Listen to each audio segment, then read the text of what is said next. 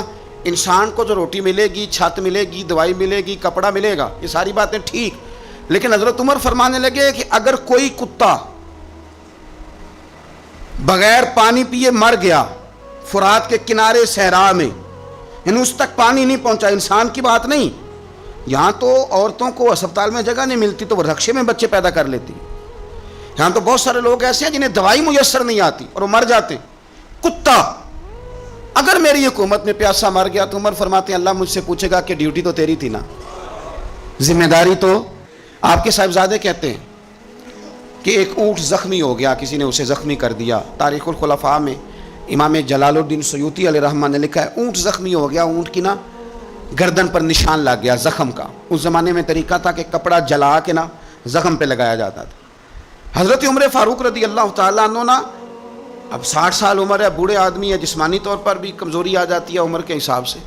اونٹ کی نکیل کے ساتھ پہلے اسے باندھا، پھر وہ کپڑا جلایا، پھر اپنے ہاتھوں سے اونٹ کا وہ جو زخم تھا نا اس پر وہ کپڑا ڈالنے لگے، اس کو ٹھیک کرنے لگے. تو صاحبزادے آگے بڑھے، وہ کہنے لگے ابا جی یہ اونٹ ہے اور آپ اس کے زخم کو چھیڑ رہے ہیں، وہ آپ کو تکلیف بھی پہنچا سکتا ہے، تو یہ آپ 2-3 غلاموں کے ذمہ لگا دیں، وہ اس کے زخم پر دوائی مرہم پٹی کر دیں گے، یہ آپ کو کاٹ ہی نہ لے. تو کہتے ہیں حضرت عمر فاروق نے میری بات کو جھٹکا فرمانے لگے پیچھے ہٹ جا، حکومت میری ہے کہ غلاموں کی ہے، ذمہ داری میری ہے کہ غلاموں کی ہے. فرمایا پتر میں تو ڈر رہا ہوں کہ کہیں یہ اونٹ ہی قیامت میں میری شکایت نہ کر دے، یہ میری شکایت نہ کر دے کہ اللہ میں بیمار ہو گیا، زخم لگ گیا، حکومت عمر کی تھی اور کسی نے مجھے پوچھا ہی نہیں. میرے دوستو احساس ذمہ داری اب یقین کریں نکل گئی. ہم لاؤبالی لوگ ہیں، لاؤبالی. میں کبھی سفر کرتا ہوں بہت زیادہ تو میرے جو ڈرائیور حضرات ہوتے ہیں وہ میرے ساتھ وقت گزارنا خاصا مشکل کام ہے، اس لیے کہ میں گاڑی اب مجھے چلانی نہیں آتی پر چلواتا اپنی مرضی کی ہوں. تو ان کی خواہش ہوتی ہے کہ میٹر پہ نظر نہ پڑے پیر صاحب کی. تو میں پچھلی سیٹ پہ بیٹھتا ہوں تو میں اس ترتیب سے بیٹھتا ہوں کہ مجھے پتہ چل جائے کہ میٹر اب کہاں پہنچا ہے، اس لیے کہ مجھے پتہ ہے خدا نہ خواستہ کسی جگہ کوئی معاملہ ہوگا نا. اور میں بچوں کو بتاتا رہتا ہوں. ایک دفعہ ایک آدمی غلط کراس کر گیا اور بڑی مشکل سے بچے نے بریک لگائی. بچہ کہنے لگا اس کے قریب جا کے نا تو میں نے بھی اس کو اسی طرح سزا دینی ہے. تو میں نے کہا پتر تو بات کو سمجھ، اسے کوئی بھی کچھ نہیں کہے گا اور ہمیں لوگ کہیں گے تو اسی تے سیانے بیانے ہونا. ہمیں اپنی ذمہ داریوں کا احساس کرنا چاہیے. جب ہم غیر ذمہ دار کسی جگہ بھی ہو جاتے ہیں تو حالات خراب ہو جاتے ہیں. حضرت فاروق اعظم رضی اللہ تعالیٰ نا چھوٹی چھوٹی باتوں کا خیال کرتے. دیکھیں نا امام مسجد، میں روز امام مسجد کے حقوق بیان کرتا ہوں، لیکن مجھے مسجدوں کے ائمہ سے شکوہ بھی ہے، وہ اپنے نمازیوں کا نہیں خیال کرتے، ان کی طبیعت کا نہیں لحاظ کرتے. ہم اگر تھوڑا سا لحاظ کریں ائمہ مساجد نمازیوں کا. نبی پاک علیہ السلام نے فرمایا کہ میرا دل کرتا ہے میں لمبی نماز پڑھاؤں، لیکن پھر مجھے خیال آتا ہے کہ پیچھے بوڑھے بھی ہیں، بیمار بھی ہیں، بچے بھی ہیں. میرا دل کرتا ہے لیکن میں لوگوں کی تکلیف کو دیکھتے ہوئے نماز مختصر پڑھاتا ہوں. ائمہ مساجد اگر تھوڑا سا غور کریں، پیار کریں لوگوں کے ساتھ، تو مسجد کے اندر ایک خوبصورتی والا ماحول. یار میرا مطلب ہے کچھ بندے ایسے ہوتے ہیں جو بیچارے غصہ کسی اور کا ہوتا ہے نکالتے مسجد آ کے ہوتے ہیں، تو گھر میں بھی تو دادا ابو کئی دفعہ اس طرح کاری لیتے ہیں نا. تو تھوڑا سا اگر ظرف بڑا ہو، حوصلہ ذرا بڑا ہو، آپ کو ہنسنا آتا ہو. نبی پاک صلی اللہ علیہ وسلم اکیلے بیٹھتے تھے تو متفکر بیٹھتے تھے، اکیلے ہوتے تھے تو سوچتے تھے، اکیلے ہوتے تھے تو سوچتے تھے. میری بات پہ غور کرنا، اکیلے ہوتے تھے تو سوچتے تھے، اور جب لوگوں کے بیچ بیٹھتے تھے تو ہنستے تھے. لوگوں کے بیچ آ کے منہ نہیں بنانا. وہ اکیلے آپ فکر کریں، غور کریں جو مرضی. اکیلے بیٹھتے تھے تو حضور تفکر کرتے تھے، لوگوں میں آتے تھے تو مسکرا کے آتے تھے. تو حضرت عمر فاروق اب 24 لاکھ مربع میل کا حکمران اور ہزاروں لوگ جس کے پیچھے نماز پڑھیں، وہ ایک ایک بندے کا خیال کرے، ممکن نہیں ہوتا. ایک بڑے جلیل القدر صحابی تھے حضرت سعید بن یربوع رضی اللہ تعالیٰ.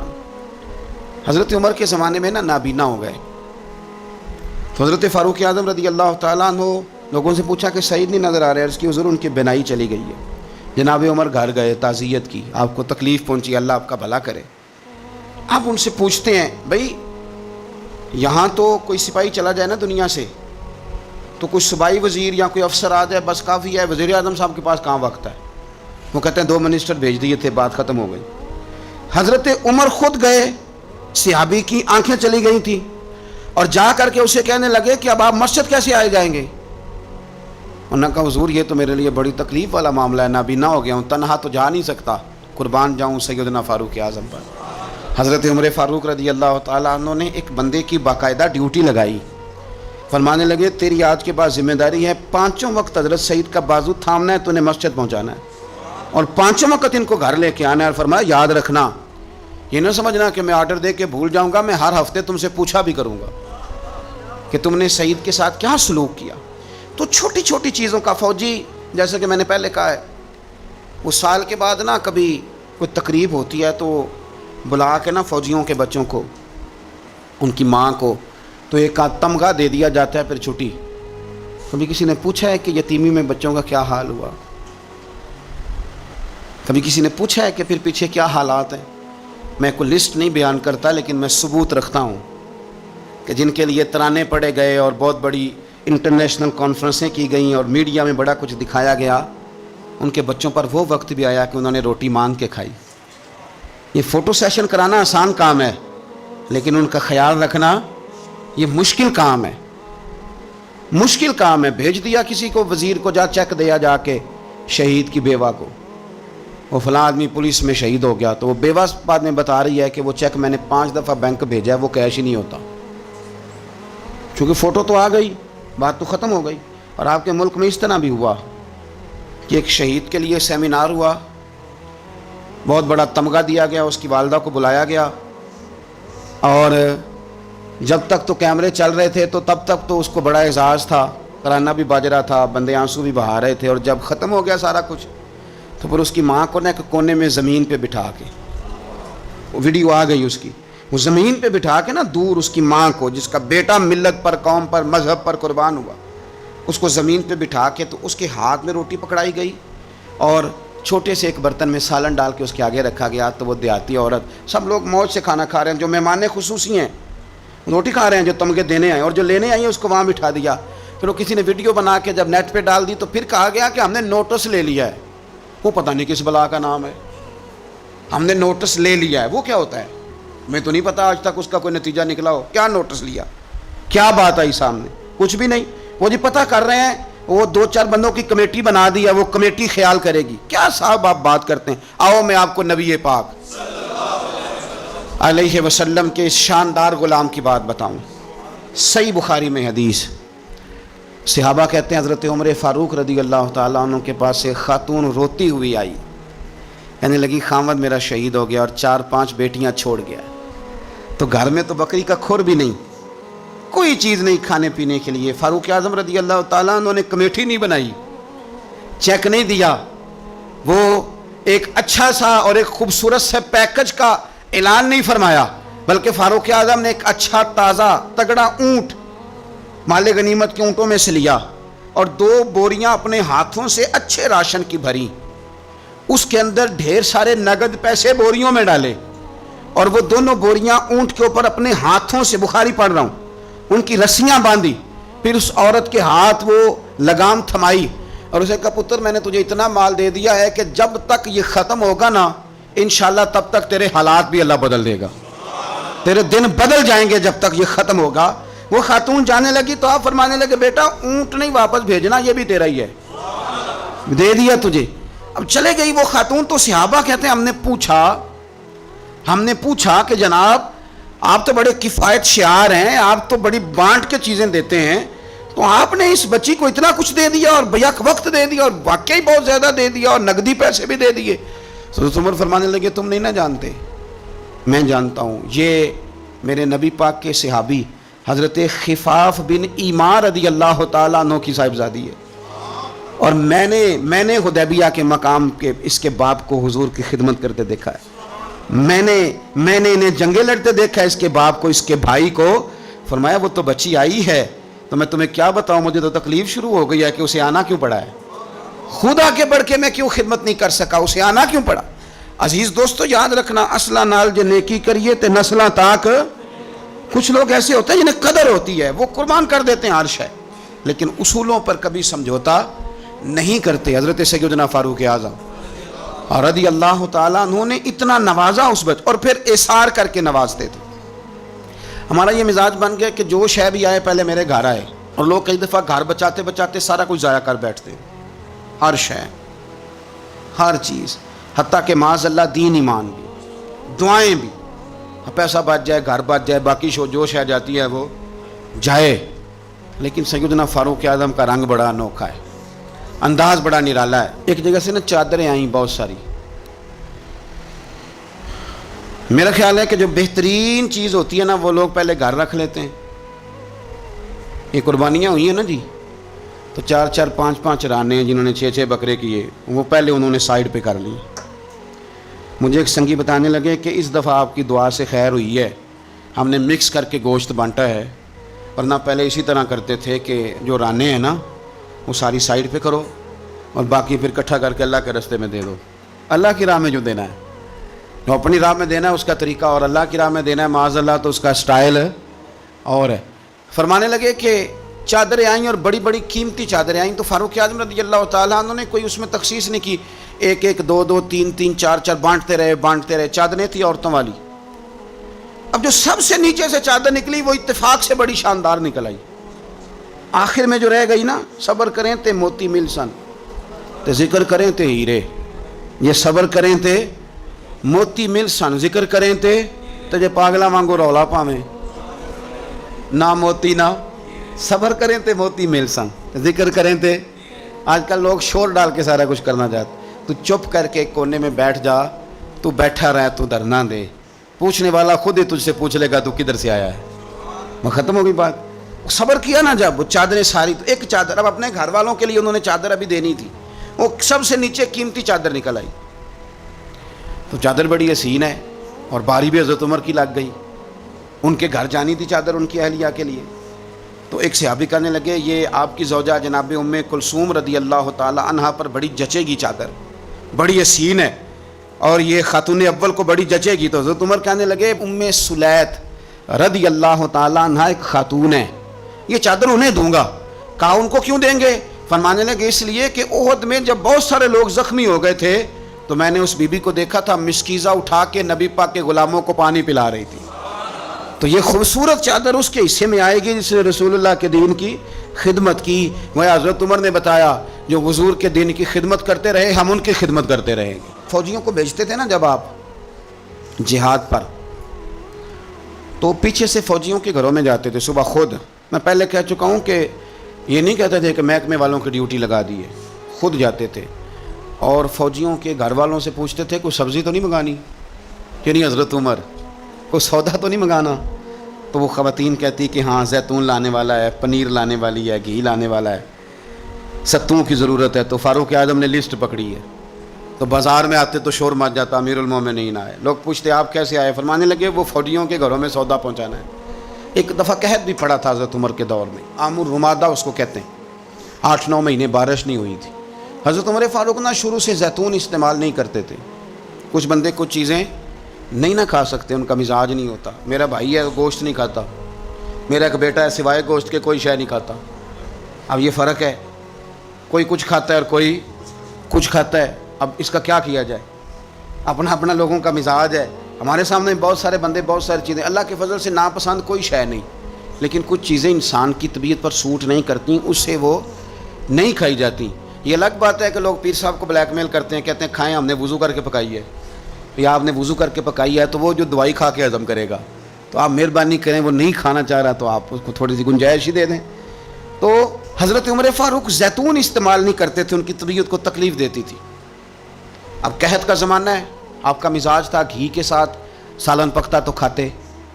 تو قحط پڑا نا تو گھی بہت مہنگا تھا اور زیتون سستا تھا. تو حضرت عمر نے کہا سارے زیتون ہی کھائیں گے. گھر آ کے اپنی بیوی سے کہا کہ آج کے بعد ہنڈیا زیتون میں پکے گی. حالانکہ اس زمانے میں زیتون بہت سستا ہے. تو اہلیہ کہنے لگی بچے تو کھا لیں گے تو آپ کا کیا بنے گا؟ فرمایا میرا بھی کچھ نہیں بنے گا، میں بھی کھاؤں گا. اب ایک آدمی نے ایک چیز کبھی نہیں کھائی، پھر وہ روز کھانی پڑے. 4 5 دن بیت گئے تو پیٹ سے گڑ گڑ کی آوازیں آنے لگیں. اس نے پیٹ خراب کر دیا. تو حضرت عمر امیر المومنین اپنے پیٹ سے باتیں کر رہے ہیں. فرمانے لگے جتنا مرضی شور کر، اپنے پیٹ سے کہتے ہیں شور جتنا مرضی کر، گھی تجھے اسی دن ملے گا جس دن میرے نبی کی ساری امت گھی کھانے لگ جائے گی۔ کر شور جتنا مرضی تو نے کرنا ہے، یہ اسی دن ملے گا جس دن حالات نارمل ہو جائیں۔ ابھی کہتا ہے ابھی تجھے گھی مل سکتا، حالات نارمل ہوں گے تو ملے گا، کر شور جتنا تو نے کرنا۔ میرے بھائی یہاں تو لاک ڈاؤن ہوا، حالات بدلے، بڑی لوگوں کو پریشانی ہوئی، چاہیے تو یہ تھا نا کہ وزیر کے پاس 2-3 گاڑیاں پروٹوکول کی ہیں، وہ 3 ہی دے دیتے، ایک رکھ لیتے جس میں سفر کرتے ہیں۔ لیکن ہمارے یہاں نا لوگ غریبوں کا درد بیان کرتے ہیں لیکن اس کا عملی اظہار۔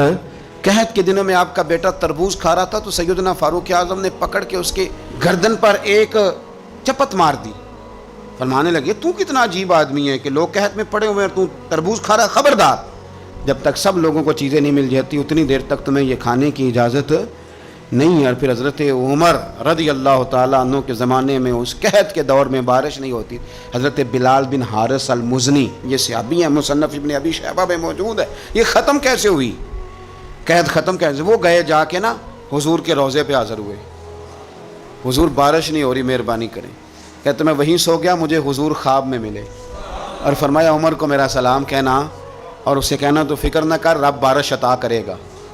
تو بارش ہوئی حضور کے روضہ نور پہ جانے کی برکت سے۔ اللہ کرے امت کے لیے روضے کے دروازے ہمیشہ کھلے رہے، کبھی بند نہ ہو، وہاں سے تو کرم ملتا ہے۔